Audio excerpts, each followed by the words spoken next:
My name is Myra Wells. I'm 28 years old, and 6 months ago, I flew from Los Angeles to Boston for my sister Victoria's wedding, believing, stupidly, that blood still meant belonging.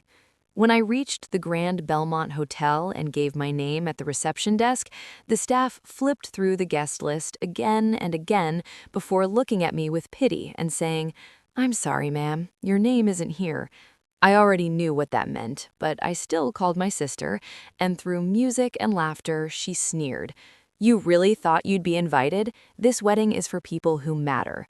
I didn't argue. I didn't cry. I placed a small silver gift box on the table, wrote my name on the card, and walked away.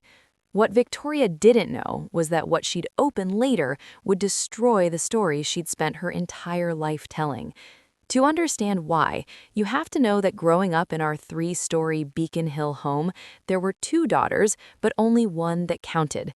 Victoria, 3 years older, had piano lessons, designer clothes, and parents in the front row of every recital, while I lived in her shadow, surviving on hand-me-downs and silence. On my 10th birthday, when my parents forgot entirely, Grandma Eleanor, my father's mother, came to my room with a small wrapped box containing a real camera and whispered that I saw the world differently, that one day others would see it too. She was the only one who ever truly saw me. 8 years later, when I graduated high school with a full scholarship to the Rhode Island School of Design and was chosen to give a speech, my parents skipped the ceremony to attend one of Victoria's networking events, telling me photography wasn't a real career anyway. I walked across that stage alone, except for Grandma Eleanor clapping louder than anyone, reminding me that the greatest treasures are often passed quietly. After that, I left for Los Angeles with 2 suitcases and no goodbyes, building my life from scratch, starting as a photography assistant and eventually founding Everlight Studios, a company that would grow to over $3 million in annual revenue, photographing celebrity weddings and elite events.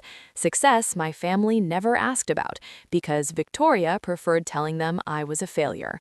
When Grandma Eleanor died, I flew back for the funeral and watched my parents and sister whisper greedily about her jewelry collection, unaware that Eleanor had amended her will 2 years earlier, leaving the entire $2.3 million collection to me alone, explaining in a private letter that Victoria saw jewelry as trophies, while I saw history and meaning. I kept that truth to myself, honoring Eleanor's wish for silence until the right moment. That moment arrived when Victoria announced her engagement to Marcus Thornton, old money, perfect image, perfect match, and deliberately excluded me from her 400-guest wedding while lying that it was intimate. Still, I decided to attend quietly, not to make a scene, just to give a gift. What Victoria also didn't know was that she had unknowingly hired my company to photograph her wedding after her planner, Caroline Ashford, Eleanor's closest friend, recommended Everlight Studios. Victoria bragged for months that she'd inherit Grandma's jewelry, even telling guests she'd wear it to the Met Gala, all while the truth sat folded inside a silver box.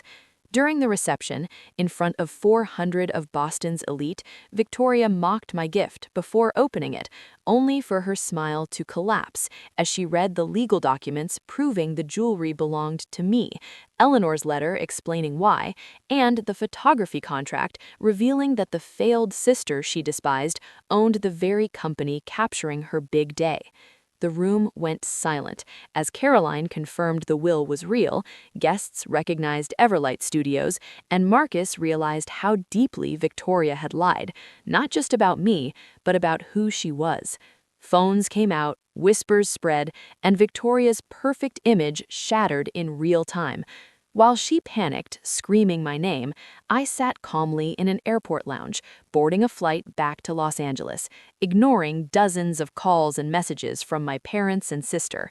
Marcus messaged once, apologizing for believing lies he'd never questioned, admitting the marriage might not survive the truth. The viral video that followed exploded online, bringing millions of views, public sympathy, and hundreds of new inquiries to my company, attention I never sought but couldn't undo. Days later, my mother came to my office, finally seeing the life I built and admitting, through tears, that they failed me, that my silence had been mistaken for strength instead of survival. Victoria lost more than jewelry. She lost trust, reputation, and the illusion that entitlement equals worth. I didn't feel victorious, only free. I loaned the most significant pieces of Grandma Eleanor's collection to the Boston Museum of Fine Arts to honor her legacy, keeping the rest safe, understanding at last that preservation matters more than possession. 6 months later, my parents are trying to reconnect, awkwardly but sincerely, and Victoria is in therapy, still learning, still unsure. I didn't destroy my sister's life. I stopped protecting a lie that never included me. That silver box wasn't revenge. It was truth, delivered quietly, the same way Grandma Eleanor always loved me. For the first time in my life, I chose myself, set boundaries, and walked away knowing my worth doesn't depend on who invites me to their table.